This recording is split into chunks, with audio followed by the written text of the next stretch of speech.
I have to confess first that I took the title for the sermon slot, Praying Twice, from one of Brian's books. And Brian's book title was Praying Twice, The Music and Words of Congregational Song. And I love that idea that in singing a hymn we are praying twice. I think that there's a phrase for some praise music. Some people call it 7-11 because you're singing the same phrase 11 times. And that doesn't call forth for a lot of thought unless it's your own. However, with Brian, as you've already experienced in the two hymns that we've sung together, he invites you to think. He invites your soul to stretch. He invites your heart to soften. And he is so very attuned to where people are that while singing God's praises, we are also praying through the melody. We also pray through music. And so he allows us to do both. Brian is an internationally published hymn poet and writer. His accent has probably already revealed that he was born in Great Britain, and he was educated at Oxford. As an undergraduate, he double majored there in modern languages and theology. And then he went on from there finally to earn a Doctor of Philosophy degree in the theology of the Old Testament. As I mentioned, both Susan and Brian are ordained, have served as pastors. And Brian is not just caught up in song, he has worked for years on issues related to the church and world poverty. In the music world, he has published 9 hymn collections. Is that dated, Brian? Have you done more than 9? There's a new one coming this year. There's a new one coming out this year for a total of 250 hymns. And let me tell you, They're not all great. Brian just said they're not all great. But I want to tell you a very interesting fact. Our red hymnal was first published in the year 1989. And if you count, Brian has 14 of his hymns in that red hymnal. That's a huge number. And I want you to know there is a fantastic hymnal that First Congregational Church, recognize this, has just purchased. I love this hymnal. We do too, don't we? Yeah. Where's Jan? You like it too, right? Yeah. And so, Brian, I counted up to see how many hymns of yours this new one has printed. This is published 2002, I think. Your number skyrocketed to 25. From 14 to 25. This could be called the Brian Wren hymnal. Good. But they're not all great. He repeated himself. He said they're not all great. Well, I want you to know, Brian, I was just curious that with this new hymnal, I counted to see how many Charles Wesley hymns there were. And I have to tell you, you scored 25, he scored 16. So you are in a United Methodist Church, and you won't be applauded for that fact. And maybe that's something for you to keep in mind. While John rode around preaching, Charles wrote the hymns. That's right. He Yeah. wrote very good hymns. That's right. From what you've already experienced, you know that Brian writes poetry in his words.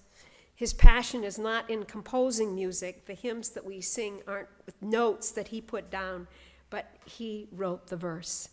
And what compels him to compose words for hymns, and this is his own statement, is the conviction that we need to speak to God in our own language. And having been given advice at the onset of this particular career of writing hymns, Brian was told, to do well, you have got to have something to say. And Brian, I think you took that advice to heart, and I think that applies to preachers as well, and thank you very much. So at this time, we are going to get a chance to sing. My personal favorite of the hymns that he's written is When Love is Found. This is such a wonderful substitute for Oh Perfect Love. I know that that's a traditional hymn we sang in the 60s, but this one, the words, I begged for this one, didn't I, Brian? And he said, okay. So I know you will appreciate the words in this hymn as much as I do. Would you like to say anything about When Love is Found, Brian? Yes. Go ahead. Praise God for love. Praise God for life, in age or youth, in calm or strife. Lift up your hearts, let love be fed, in death and life, through broken bread. It's how it finishes. And it was written why? Wrote it for Keith's. I wrote it for my brother's wedding. He wrote this for his brother's wedding. When Love is Found. So it says it's an asterisk, but please feel free to remain seated for When Love is Found on 643, and then we'll stand for the Easter hymn, Christ is Alive.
And now this is Eastertide that we are living in presently, and we will stand after Brian has had a chance to tell you a word of when he wrote Christ is Alive and the circumstances surrounding it. It was written for Easter, obviously. And Mark? maybe one of the key verses is the second. no longer bound to distant years in Palestine, but saving, healing here and now, and touching every place and time. That I think is a key verse in the hymn. I've enjoyed singing it. Is this the one you wrote for Martin Luther Martin King. Luther King? Oh yes, Yes. this was written just after Martin Luther King was assassinated, and I wrote it as a response to that, the way of honouring him and singing an Easter song in his memory. Brian was serving church at that time. Martin Luther King Jr. had been assassinated April of 1968. And so 10 days later was Easter. And rather than singing the traditional hymns of such great joy, he wrote Christ is Alive, which is so sensitive to Christ's suffering with us and to the suffering of the nation at that time. So let us turn and stand for singing hymn 318, Christ is Alive.